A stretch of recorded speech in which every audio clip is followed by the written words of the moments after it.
Assalamualaikum warahmatullahi wabarakatuh, sahabat kaum muslimin, subscriber channel Benteng Akidah dimanapun Anda berada. Pada kesempatan ini saya ingin menyampaikan beberapa pelurusan-pelurusan tentang pemahaman-pemahaman dan juga tentang adanya kegaduhan-kegaduhan yang ditimbulkan oleh orang-orang yang menyampaikan pendapatnya tentang agama melalui andalan pikiran dan akalnya saja. Jadi mereka menyampingkan dalil dengan seolah-olah dia lebih toleran dan lain sebagainya, sehingga dia menyampaikan sesuatu bisa saja melenceng dari rel agama pada hakikatnya. Baik, kalau boleh saya sampaikan di sini, kita analogi kepada satu perumpamaan. Anda tahu, dan ini adalah sunnatullah, artinya setiap sesuatu yang jelas dalilnya, jelas dasarnya, jelas bukti-buktinya, itu akan lebih mulia dan lebih berharga, dan ini lebih diutamakan. Seorang hakim tidak akan bisa memberikan satu pernyataan, keputusan, dan apapun yang menjadi kebijakan secara umum tanpa melihat dalil, dasar, atau bukti dalam hal ini. Apalagi di dalam persoalan agama. Agama dinud dalil, di mana semuanya ada dasarnya, ada dalilnya. Apalagi sekarang sampai kepada salah satunya mungkin ya, zaman yang ditentukan oleh baginda Rasul sallallahu alaihi wasallam, di mana kata beliau diriwayatkan dari Anas bin Malik dan Abu Hurairah radhiyallahu anhuma, yaitu sayati 'alan nasi sanawatun khadda'atun yusaddaqu fiha al-kadhib wa yukadzdzabu fiha as-shadiq wa yu'tamanu fiha al-kha'in wa yukhawwanu fiha al-amin wa yantiqu fiha ar-ruwaybidah. Disampaikan pada waktu itu baginda Nabi menyampaikan, suatu saat nanti akan terjadi satu kekacauan dan satu zaman yang sangat tidak menentu, amburadul, kacau. Orang baik dikatakan orang jelek, orang jelek dikatakan orang baik, yang amanah dikatakan pengkhianat, yang tidak khianat dikatakan amanah, dan yang ahli di dalam ra'iyah, kepemimpinan, dia tidak diberikan kepemimpinan, dan mereka yang sebagai pecundang, pengecut dan lain sebagainya, itu dijadikan seorang pemimpin. Dan kita rasakan kurang lebihnya di zaman ini. Maka saya sampaikan kepada Anda semuanya, Nabi SAW menegaskan di masa itu akan banyak bermunculan yang namanya ruwaybidah. Ruwaybidah itu apa ya Rasulullah? Ketika ditanyakan oleh sahabat kepada baginda Nabi, Nabi menjawab dengan lugas, simple dan jelas, yaitu ar-rajulut tafih yatakallamu fi amril 'amah. Seorang yang tidak ngerti apa-apa tapi dia diberikan kedudukan, dia berbicara seolah-olah dia adalah orang yang ngerti segalanya. Dia seolah-olah mukasyafah, dia seolah-olah wali dan lain sebagainya. Ini adalah akhir zaman yang disampaikan oleh baginda Nabi sallallahu alaihi wasallam. Orang yang tidak ngerti soal agama, miskin dalil, tidak ngerti tentang hakikat keagamaan, dia berbicara soal agama. Paling tidak kita mengambil satu kesimpulan. Meskipun kita bukan orang alim, kita bukan orang yang hebat, kita bukan keturunan ini dan itu, kita bukan keturunan Sunan ini dan itu, akan tetapi ketika berbicara soal agama, ambillah itu sebagai satu maslahat di dalam keagamaan. Ketika dia punya dalil dan punya dasar. Tidak hanya ngomong saja, ngevlog saja, dan dia menggunakan akal rasionalnya, bermain dengan logikanya, dan inilah karakter orang-orang liberal yang ada di masa itu. Ketika ditanyakan bagaimana kalau kita hidup di masa tersebut, apa yang bisa menyelamatkan kita? Tentu jawabannya ada di dalam hadis Rasulullah SAW yang diriwayatkan oleh Imam Malik di dalam Al-Muwatta, disampaikan oleh baginda Nabi SAW, taraktu fikum amraini lan tadillu ma tamassaktum bihima. Apa itu? Kitab Allah wa sunnata nabihi sallallahu alaihi wasallam. Suatu saat ketika terjadi hal itu, Nabi menyampaikan satu pegangan yang sangat kuat, yaitu dua hal.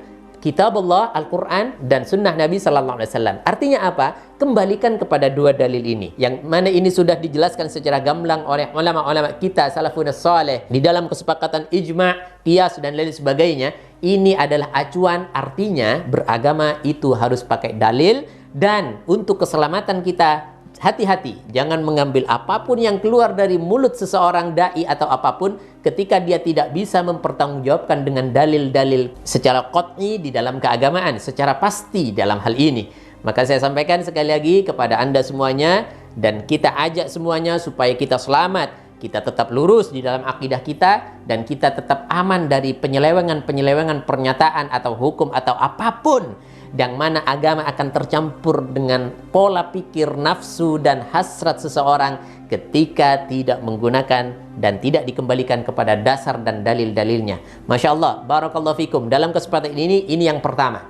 Yang kedua, saya ingin menyampaikan satu hal penting di dalam persoalan ungkapan-ungkapan yang mana di dalam kesempatan ini kita sudah masuk kepada zaman di mana tidak jarang kita dengarkan dari ulama-ulama salafun salih bahwa semakin hari di akhir zaman yaitu banyak pemurtatan-pemurtatan dan sikap-sikap yang sejatinya sudah mengeluarkan dirinya dari agama karena serampangan di dalam persoalan agama dan karena dia tidak menguasai terhadap apa yang menjadi sikap prinsip dalam keagamaan.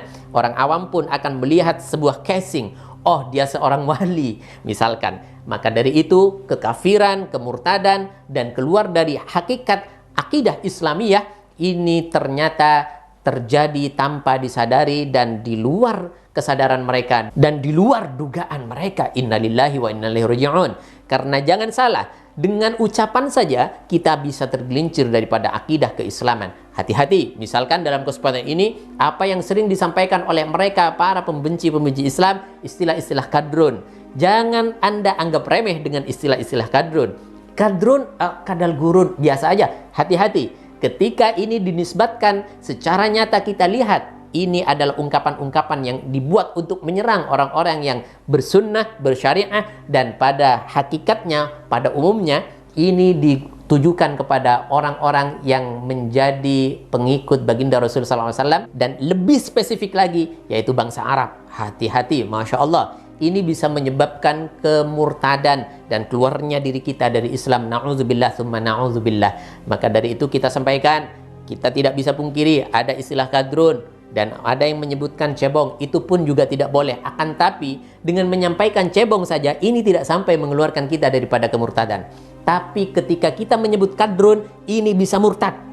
Anda bisa perhatikan apa yang kita sampaikan berikut ini. Di antaranya adalah pertama, saya akan mempertanggungjawabkan ketika menyebut seseorang dengan hewan, mengejek dan lain sebagainya. Ini paling mentok adalah kefasikan atau dosa besar kepada Allah Subhanahu wa taala dan hakul adami. Ini yang pertama. Misalkan dalam satu contoh hadis Rasulullah SAW, an Abdullah qala, sibabul muslimi fusuqun wa qitaluhu kufrun. Mencaci umat Islam, menjelek-jelekkan umat Islam dalam artian umum, tidak dalam rangka khafud dararain. Misalkan begini, ketika persoalan yang membahayakan dalam persoalan agama dan ini menjadi satu konsumsi publik, misalkan ada orang fasik dan orang ini mulai melihatnya, terutama orang awam menganggapnya ini adalah satu wali, adalah orang yang karamah dan lain sebagainya. Apa yang dilakukan oleh orang tersebut tidak berdasar agama dan bahkan membahayakan terhadap akidah umat. Maka kita sebut orang tersebut, maka kita sampaikan kepada publik, si fulan ini adalah orang fasik dan si fulan akidahnya berbahaya. Sebagaimana yang dikutip oleh Sayyidi Kiai Haji Muhammad Najih Maimun Zubair, beliau menyampaikan di dalam bukunya yang membongkar kedok liberalisme, apa yang beliau sampaikan, apa yang beliau kutip di dalam sampul bukunya, la ghibata li fasiqin, membicarakan menyebut orang fasik supaya tidak diikuti oleh orang-orang awam dan menyesatkan lebih luas lagi.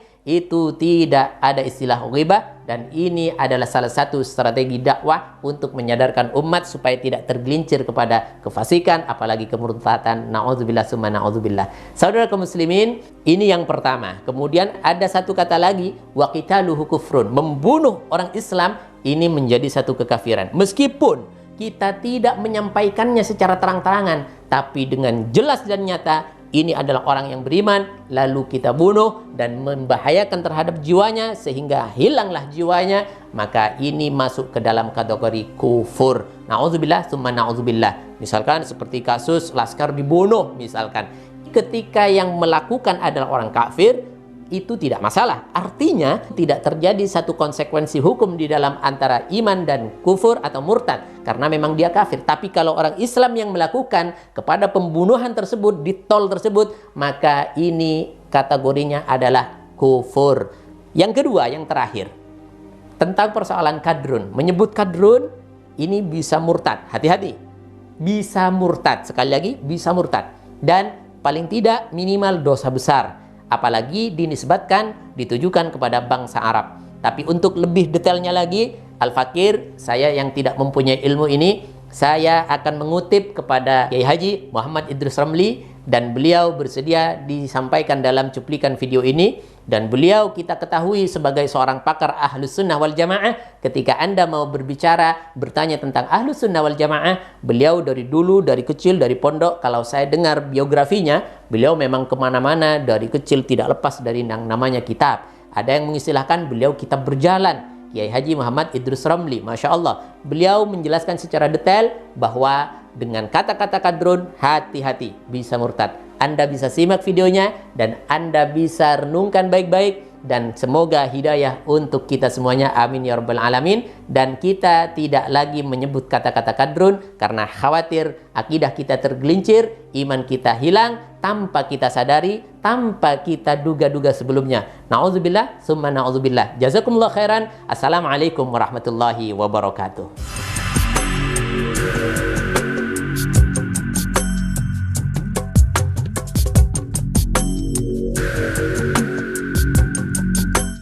99% dari Wali Songo dan para penerusnya, bukan dari kadrun-kadrun ini. Kan itu yang sok, yang arogan seperti itu. Enggak. Kalau mereka misalnya itu ngaku, makanya kemarin itu ada guyon sama teman-teman. Ini kan Habib lama dan Habib baru kan gitu. Ya, orang Indonesia itu belajar ya dari Habib lama, bukan dari Habib baru. Mereka datang ke sini itu ngapain?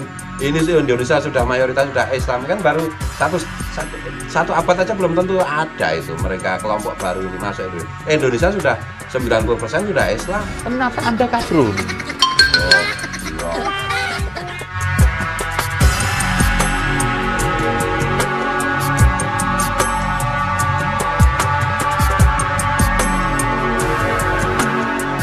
Ada istilah yang akhir-akhir ini viral, populer, yaitu kadrun. Kadrun itu artinya kadal gurun. Istilah kadrun ini diungkapkan oleh orang-orang yang benci pada bangsa Arab. Artinya kadrun itu istilah untuk memaki-maki orang Arab. Yang ingin saya bicarakan pertama, bagaimana hukumnya memaki-maki orang Arab. Kalau yang dimaki-maki orang Arab secara mutlak, secara fikih, maka hukumnya murtad. Mengapa? Karena Rasulullah SAW masuk di situ. Kalau secara mutlak. Kalau yang dimaki-maki orang Arab itu tidak secara mutlak, misalnya orang Arab yang ada sekarang, itu gak boleh dan dosa besar. Mengapa? Orang-orang Arab sekarang yang soleh-soleh itu banyak dan kena mereka. Ini seperti diterangkan oleh Al-Imam Syihabuddin Ibnu Hajar Al-Haytami dalam kitabnya Al-I'lam Biqawati'il Islam. Satu kitab khusus karangan beliau yang membicarakan tentang hukum-hukum murtad. Kemudian yang kedua, dari segi substansi, orang Arab dikatakan kadrun. Apakah tepat? Sangat tidak tepat. Mengapa? Kadrun itu artinya kadal gurun. Yang namanya kadal, kadal itu tidak pakai baju. Gak ada kadal pakai baju. Orang Arab itu saudara pakai baju. Sejak masa jahiliyah, mereka bajunya lengkap. Mulai dari imamah, serban, kemudian gamis, yang perempuan pakai kerudung, itu orang Arab. Bahkan orang-orang Arab jahiliyah yang fanatik pada baju, yang sombong-sombong, itu biasanya diekspresikan melalui baju, gamis, atau sarung yang menjuntai di bawah mata kaki. Itu jahiliyah. Karenanya begitu Rasulullah SAW diutus, beliau bersabda mengingatkan, man jarra thawbahu khuyala dakhalan nar. Siapa yang menjuntaikan pakaiannya di bawah mata kaki karena sombong, maka masuk neraka. Jadi pakaian di bawah mata kaki kalau karena sombong masuk neraka, hukumnya haram. Kalau tidak sombong maka tidak masuk neraka. Dan itu tradisi orang jahiliyah, saudara. Kalau orang Indonesia atau orang-orang sekarang pakai baju di bawah mata kaki, itu tidak haram. Mengapa? Karena kesombongan sekarang bukan pakai itu. Bukan di bawah mata kaki. Itu tradisi jahiliyah. Apalagi orang-orang ahlus sunnah pakai sarung, sarungnya di bawah mata kaki. Pergi ke masjid, itu tidak haram. Mengapa? Sarungnya murah-murah, sarung. Kadang-kadang sarungnya hadiah menjelang hari raya di masjid-masjid. Artinya apa? Kadrun itu disematkan pada orang Arab gak tepat. Justru saudara, kalau mau dibilang kadal, terus terang aja. Yang pakaiannya minim tuh bangsa kita, bangsa Nusantara, bangsa Indonesia. Bangsa kita ini dulu dan sekarang masih ada. Yang perempuan pakaiannya di bawah dada. Yang laki-laki itu pakai koteka, itu bangsa Nusantara. Tapi kita gak mau mengatakan bahwa kita keturunan kadal, enggak. Mengapa? Agama kami, Islam, melarang untuk memaki-maki siapapun. Apalagi memang manusia ini makhluk yang dimuliakan oleh Allah. Walaqad karramna bani Adam. Sungguh kami benar-benar memuliakan anak Adam. Kami penduduk Nusantara keturunan orang-orang yang mulia, yaitu anak cucu Nabi Adam. Walhasil kadrun itu bahasa maki-maki dan itu tidak cocok dengan budaya Nusantara yang tidak suka memaki-maki. Sekian dari saya. Assalamualaikum warahmatullahi wabarakatuh. Ini malah ngaco ini. Assalamualaikum warahmatullahi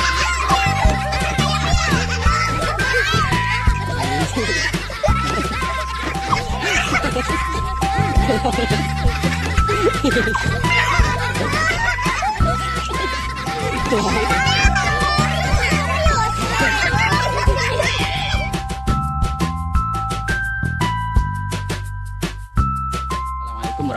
Mahat Al-Jalil tercinta.